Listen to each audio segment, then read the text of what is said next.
Efectos del neumoperitoneo. El objetivo de esta unidad es conocer los efectos en el cuerpo humano del CO2 utilizado para realizar el neumoperitoneo en cirugía laparoscópica, identificar sus efectos fisiológicos y detectar sus complicaciones.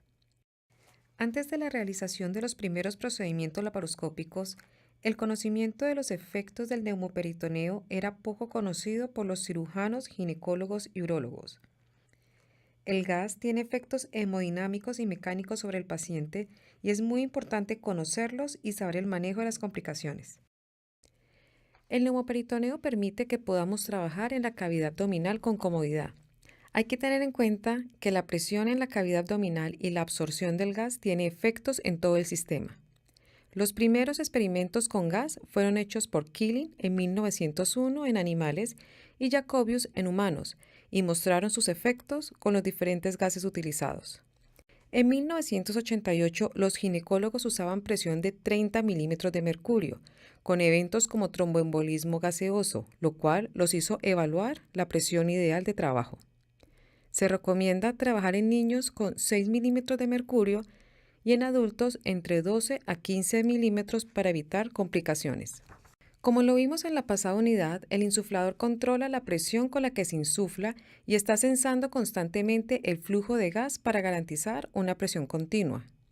Recordemos las características de un insuflador ideal. Permite un alto flujo, humidifica el gas, debe contar con válvulas y alarmas que permitan un trabajo seguro y permitir la exsuflación automática en caso de presión excesiva. Pero ¿cuáles son las propiedades del gas ideal?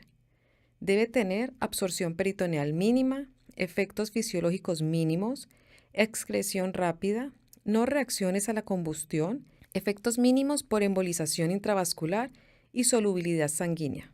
El uso del gas hace que la temperatura del paciente descienda y esto es proporcional al tiempo de la cirugía. Es importante tener en cuenta que todo procedimiento laparoscópico de más de 2 horas aumenta el riesgo de tromboembolismo e hipotermia. Los sistemas de insuflación modernos permiten que el gas esté caliente y húmedo. Lo que se recomienda es tenerlo a 41 grados centígrados para evitar hipotermia en el paciente. Se han evaluado diferentes gases para producir neumoperitoneo. Entre los estudiados están el oxígeno y el óxido nítrico, los cuales producen combustión. El aire ambiente es un irritante peritoneal. El helio es poco soluble, tiene alto riesgo de embolismo aéreo y tiene contraindicación en insuflación extraperitoneal por el riesgo de neumotoras. Por lo tanto, se determinó que el CO2 es el más inocuo para el ser humano. Las ventajas del uso del CO2 en la laparoscopia son: es un gas inocuo, fácil de adquirir, de bajo costo, de fácil manejo, no comburente. Y sus desventajas son el dolor posoperatorio y la hipercapnia. Este es altamente soluble en sangre, se metaboliza rápidamente por vía respiratoria y pueden inyectarse en sangre hasta 100 centímetros por minuto sin que se presenten efectos metabólicos. No es muy irritante para el peritoneo y no favorece la combustión. Además, favorece la vasodilatación periférica. Pero los efectos fisiológicos del neumoperitoneo se pueden dividir en dos: en los efectos que produce el gas y los efectos producidos por la presión.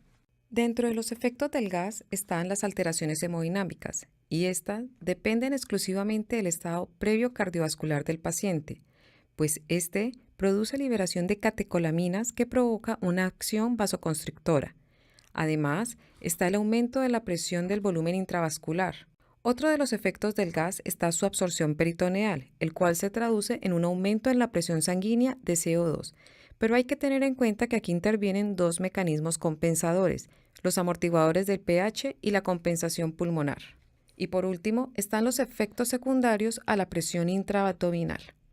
Dentro de los efectos que tiene el gas en el sistema cardiovascular, podemos decir que el CO2 aumenta la poscarga, la presión arterial media y los índices de contractibilidad miocárdica. Además, disminuye la resistencia vascular periférica, la precarga y el índice cardíaco, muy importante para tener en cuenta en los pacientes con alguna cardiomiopatía que tengan contraindicación de algún procedimiento laparoscópico. El aumento de la presión intraabdominal produce aumento en la presión de llenado sanguíneo, redistribución del flujo esplácnico y disminución del flujo femoral. Asimismo, la hipercapnia estimula el sistema nervioso central al incrementar el tono simpático, lo cual favorece a la aparición de arritmias. El CO2 se absorbe desde la cavidad peritoneal y se excreta por vía pulmonar. Importante tener en cuenta en los pacientes con patología pulmonar. Podemos resumir que el aumento de la presión intraabdominal secundaria al gas disminuye el flujo venoso, disminuye el retorno venoso y esto afecta la precarga. En cuanto a la presión de llenado sanguíneo, esta se incrementa. La presión pulmonar y la presión arterial sistémica se incrementan. Esto se traduce en una disminución del índice cardíaco. En cuanto a la función pulmonar, el CO2 aumenta la presión inspiratoria máxima, aumenta la presión intratorácica, disminuye la capacidad vital y disminuye la capacidad funcional residual hasta en un 20%. Todo esto se traduce en tanto en un aumento de la presión arterial de CO2. En cuanto a la relación ventilación-perfusión, se aumenta con incremento del gradiente arterial y alveolar de oxígeno y disminución de la compliance y distensibilidad de la pared torácica y de los pulmones, con un aumento de la presión pleural e un incremento en la presión venosa central. El shunt intrapulmonar y del espacio muerto aumenta, como también la presión expirada del CO2. Además, hay una disminución del pH, lo cual se traduce en acidosis. Hay que tener en cuenta que en pacientes embarazadas por su condición, la posición de Trendelenburg aumenta la presión sobre el diafragma. Esto produce taquipnea, hipercapnia y acidosis respiratoria. En cuanto a los efectos de la presión en la función renal, se aumenta la presión capilar intraglomerular y disminuye la presión de perfusión renal. Esto es secundario al aumento de la presión intraabdominal y de la presión venosa central, produciendo disminución del flujo plásmico renal y de la tasa de filtración glomerular. Esto se traduce en disminución del volumen urinario, activación del sistema renina-angiotensina-aldosterona, lo cual produce vasoconstricción. En cuanto al sistema gastrointestinal, el aumento de la presión intraabdominal secundaria al gas favorece la regurgitación por un aumento en la presión intraabdominal y por compresión del volumen residual gástrico. Además, favorece el paso del contenido a través del esfínter esofágico inferior, disminución del riego esplácnico por compresión mecánica de la vasculatura mesentérica y acidosis de la mucosa gástrica. La isquemia esplácnica es un factor de riesgo para la translocación bacteriana y la disminución del flujo venoso portal produce hipoperfusión hepática y lesión aguda del hepatocito.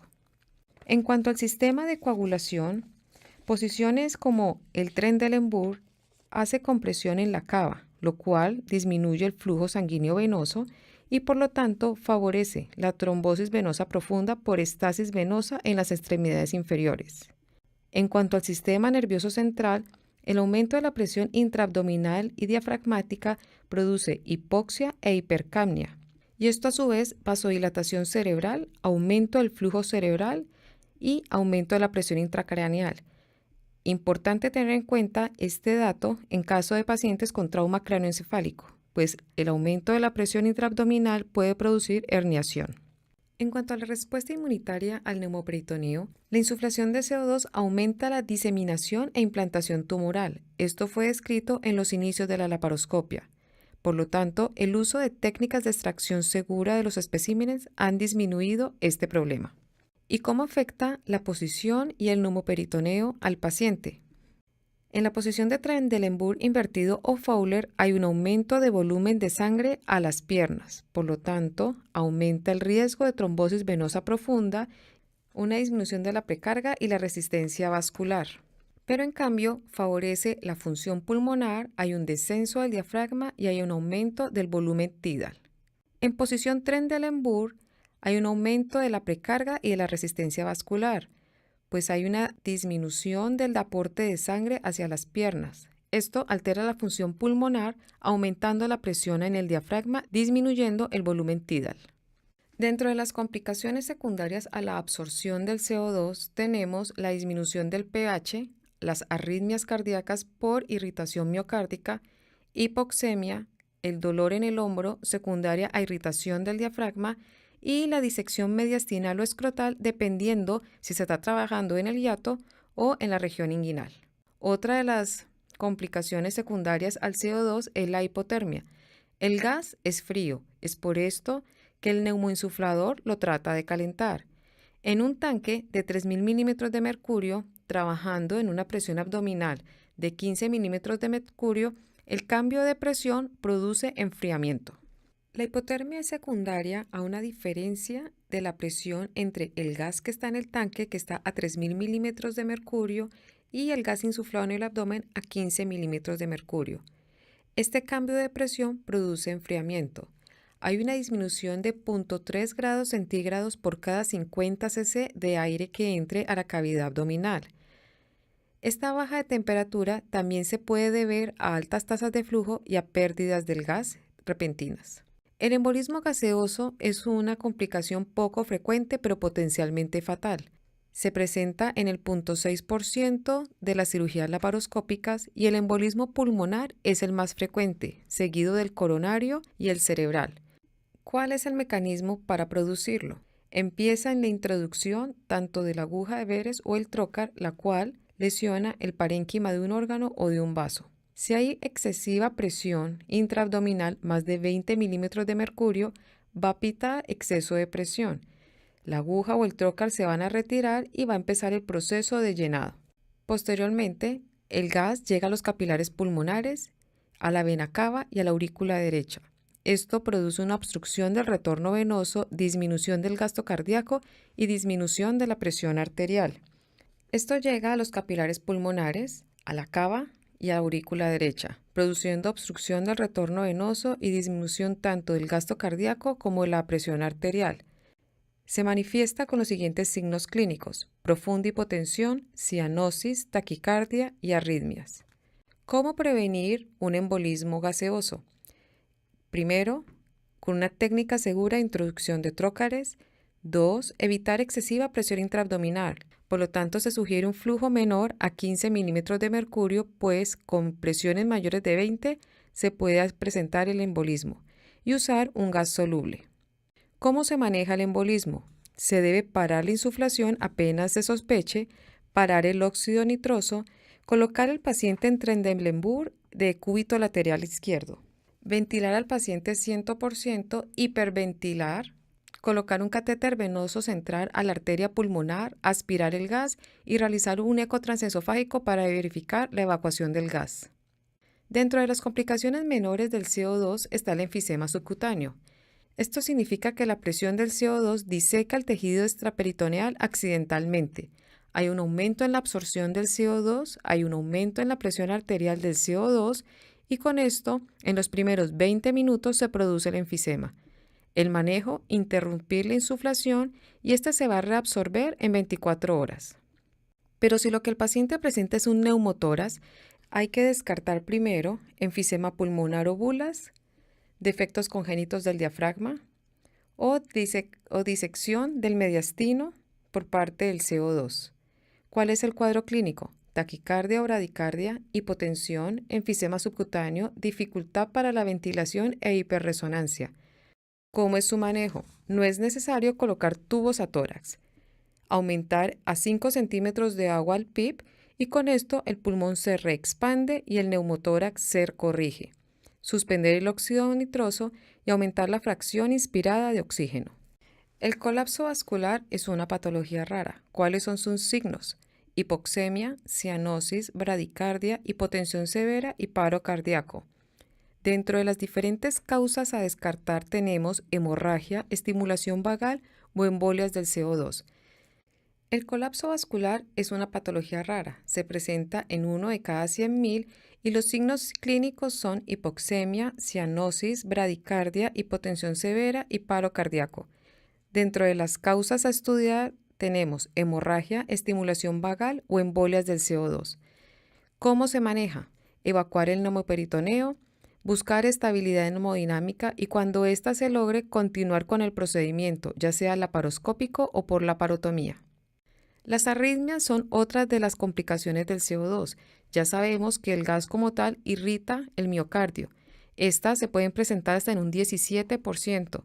Aunque la taquicardia se presenta, la bradicardia es la más frecuente y esta se debe a una reacción vagal. También podemos encontrar extrasístoles supraventriculares y extrasístoles ventriculares. todas estas debido a la hipercapnia. La hiperpresión produce cambios respiratorios y cardíacos. Hay un alto riesgo de difusión del gas fuera de la cavidad abdominal, embolismo gaseoso o enfisema. Por lo tanto, se recuerda que la presión de trabajo no debe exceder a 15 milímetros de mercurio en adultos y 7 milímetros en niños.